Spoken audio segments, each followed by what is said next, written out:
Get down.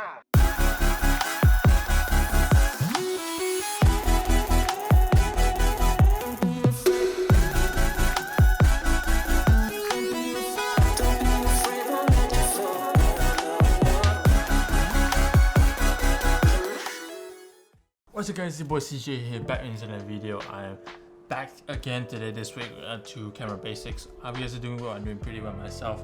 Anyway, today we're going to be talking about ISO. Now what does ISO stand for? It means International Organization of Standardization. Pretty lengthy word, that's what it's called, ISO. Now, but what does it do? I'm very sorry, my brother's background fighting again. So, what does it mean and what does it do? ISO is basically, it adjusts the sensitivity of your sensor. Now, where's the sensor inside the camera? It's basically in between your lenses and your body. If you open up your lenses, you're gonna see the sensor as bright as day. Don't open this too much because you're gonna catch fungus and that's not gonna be good for your camera. Anyway, so it adjusts the sensitivity of light coming into your sensor. Now, what does that mean? It means the higher ISO, the brighter image is gonna be. The lower your ISO, the darker image is gonna be. However, there are some returns when you're doing higher ISO or lower ISO. But before that, we get into that. I have here a Canon 650D. I'm gonna show you where you can find the ISO on the menu screen. Of course, different cameras has different parts of where they show the ISO. Mine in particular shows it right here, so it's convenient for me. Anyway, so back to the video. So ISO, why do you want it high and why do you want it low?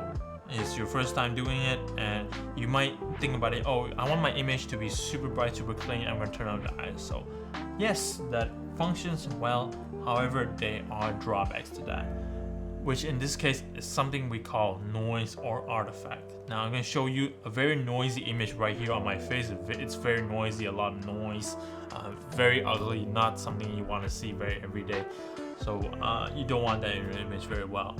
Now, why this happens is because you are purposely increasing the sensitivity of your sensors. Meaning you're digitizing it. So anything digital is basically ones and zeros. It's gonna have a lot of popping up here and there. They're basically filling in those dark parts with brighter parts.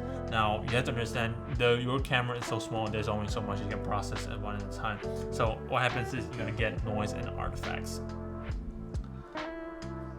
There are goods and bads. So the higher the ISO, you get brighter image. But in case you get a lot of noise and artifact. But think about it the other way. If you lower your ISO, yes, it's gonna be dark. However, you can compensate it with more light. Now, for example, I'm shooting at ISO 200, but my skin tone, everything looks just nice. It's because I have here a giant light source in front of my face. Yeah, it's pointing. Actually, it's only my arm's length away from me. But yes, that is how I compensate with the lower ISO. In return, I get a darker black. As you can see, the black is a very black, true tone black, and my hair, there's no artifact whatsoever. It's a very, very clean image. Do keep in mind that you can edit those artifacts or noise out in post edit. I do not recommend that because in turn you can lose a lot of details. Maybe on your shirt you can lose a lot of logo details, and you don't want that. You're gonna lose a lot of edges. You don't want that. It's not very, very flattering, and you don't want that, especially if you're going pro. Another thing to keep in mind is that if you do a lot of editing, the lower your ISO, the more easier your editing journey is gonna be. Because if you have too high of an ISO, trust me, you're just gonna have a long day trying to get everything nice and trying to make sure nothing just blows out of proportion. That's the basic things that people don't want. People don't like to have a lot of trouble to deal with all those things. So yeah, that's the basic idea of how ISO works. Let me say it again. The higher ISO, you get brighter image, but you get more noisy image, which then makes it a little bit not that flattering. Of course, one more thing, you're gonna get your blacks and some black. It's gonna be a little bit of creation. It looks very ugly. The lower your ISO, you're gonna get darker image, but it can be compensated with more light and get true blacks, of course less artifacts and noise. Always try to go for the lowest ISO possible. It makes your life a whole lot easier. Anyway, That's all I can say for today. That's the basic idea of how ISO works. Of course, you guys got anything to add on, do comment in the comment section. Help everybody out. I'm helping you guys out from putting this out every week, every content.